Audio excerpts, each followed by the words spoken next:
প্রিয় নেতা শহীদ রাষ্ট্রপতি জিয়াউর রহমানকে আমি আশা করি, আমি দোয়া করি আমাদের প্রিয় নেতা শহীদ রাষ্ট্রপতি জিয়াউর রহমানকে পরম করুণাময় আল্লাহ তাআলা বেহেশতে নসিব করুক।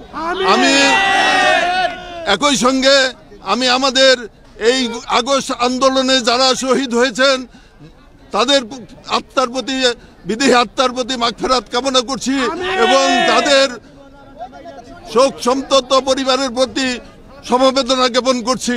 আমি বিশ্বাস করি যেভাবে এই স্বৈরাচারকে আপনারা উৎখাত করেছেন, আগামী দিনে তারেক রহমানের নেতৃত্বে আমরা নতুন বাংলাদেশ গড়ার প্রত্যয়ে সামনের দিকে এগিয়ে যাব ইনশাআল্লাহ।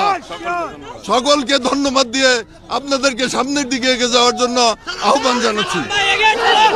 আজকের এই আব্দুল সালাম পিন্টুর মুক্তির মধ্য দিয়ে আমরা এটাই প্রত্যাশা করছি এবং এটাই আশান্বিত যে আর কোনো স্বৈরশাসক আগামীতে রাষ্ট্রীয় ক্ষমতায় আসবে না এবং আর কোনো মিথ্যা মামলাদারি কোনো সরকার কোনো অবস্থাতেই আমরা প্রত্যাশা করি না যে তারা রাষ্ট্রীয় ক্ষমতায় থাকুক।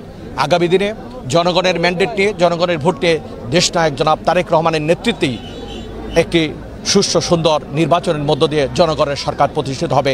আজকের পিন্টু ভাইয়ের মুক্তির মধ্য দিয়ে সেটাই আমরা প্রত্যাশা করি। এবং আপনারা জানেন যে একটা অন্যায়, মিথ্যা, ভিত্তিহীন মামলায় আমাদের প্রিয় নেতা আব্দুল সালাম পিন্টু সাহেবকে অন্যায়ভাবে কারাগারে রাখা হয়েছিল।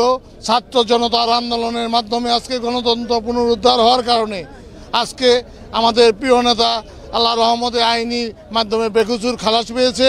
এই জন্য আমরা গোপালপুর উপজেলা বিএনপি এবং কি উপজেলা ভুয়াপুর উপজেলাবাসী, গোপালপুর উপজেলাবাসী সর্বস্তরের জনগণ আমাদের প্রিয় নেতা আব্দুল সালাম পিন্টুকে অভিনন্দন জানানোর জন্য, তাকে বরণ করার জন্য আজকে আমরা হাজারো জনতা, লাখো জনতা আজকে আমরা কাশিমপুরে আমাদের আবেগ থেকে আজকে উপস্থিত হয়েছি।